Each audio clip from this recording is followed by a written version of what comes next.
Exercise 12.2ல third sum. ஒரு பகடை இருமுறை உருட்டப்படுகிறது. முதல் முறை வீசுவதில் 5 விழுவது நிகழ்ச்சி A எனவும், இரண்டாவது முறை வீசுவதில் 5 விழுவது B என கொண்டால் P of A சேர்ப்பு B ஐ காண்க. விடலாமா?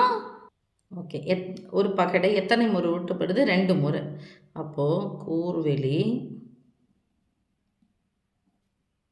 S equal to first time உருட்டுறாங்க, அப்போ திருப்பி செகண்ட் டைம் உருட்டுறாங்க. முறை உருட்டும் போது நீங்கள் ஒரு பகடை 2 முறை உருட்டப்பட்டாலும் சரி, இல்லைனா 2 பகடைகள் ஒரு முறை உருட்டப்பட்டாலும் சரி, கூறுவேலி இப்படி தான் வரும். முதல் முறை உருட்டும் போது இது முதல் ஒன்றுதுலேயே இருக்கலாம், இல்லை ரெண்டாவது ஒன்றுதுல இருக்கலாம். 1,1 1,2 அப்படி இங்கே 1,6 வரைக்கும் வருமா?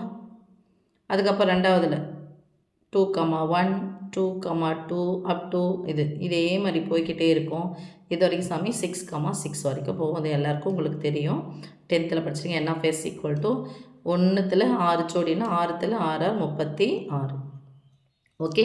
இப்போ என்ன கேட்குறாங்கன்னா, முதல் முறை வீசுவதில் 5 விழுவது. இப்போ ஃபஸ்ட் ஒன் A அப்படின்னா N of Aன்னு எடுத்துக்கிறேன், இல்லைனா ஏன்னு எடுத்துக்கிறேன். A என்ற நிகழ்வு முதல் முறை வீசும்போது 5 விழணும். அப்போ இதுதான் முதல் டைம், இதுதான் முதல். அப்போது முதல் பகடையில் எத்தனை விழுந்திருக்கணும்? 5. அப்போ இரண்டாவது பகடையில் எது வேணாலும் வந்திருக்கலாம். அப்போ 5ன்ற வரிசையில் பார்க்கும்போது 5,1 5,2 அப் டு 5,6 6 வரைக்கும் வருமா? அப்போ எத்தனை வரும் சாமி? 5,1 5,2 5,3 5,4 5,5 5,6. Right. This implies N of A equal to எத்தனை? 6 ஜோடி. Therefore, P of A equal to N of A by N of S equal to 6/36.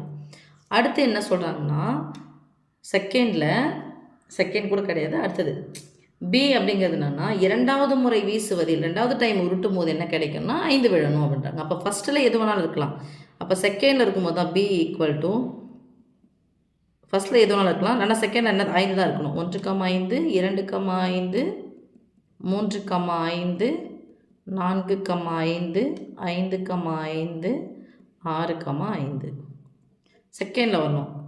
This implies N of B equal to அதே 6. Therefore, P of B equal to 6/36.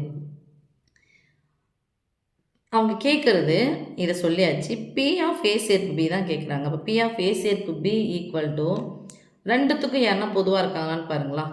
இதில் ரெண்டுத்துலேயும் யாரா பொதுவாக இருக்காங்களான்னு பாரு. அப்போ ஏவும் பியும் சேர்த்து எழுதுனா பொதுவானவங்களை கழிக்கணும். அப்போ யார் பொதுவானவங்க?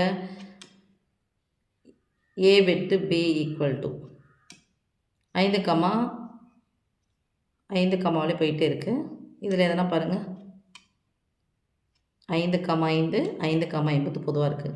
அப்போ N of A வெட்டு B equal to 1. Therefore, P of A வெட்டு B equal to N of A வெட்டு B by N of S. அப்போ 1/36. ஏவையும் பியை சேர்க்கணும்னா P of A plus P of B minus P of A வெட்டு B.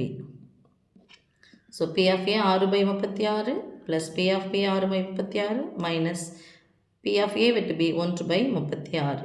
ஒரு பின்னையன் வந்திருக்கு, 3 பின்னையன் வந்திருக்கு. நடுவில் ப்ளஸ்ஸோ மைனஸ் வந்துச்சுன்னா பகுதிகளாக பார்க்கணும். எத்தனை முறை 36 வந்தாலும் ஒரே முறை போடுங்க.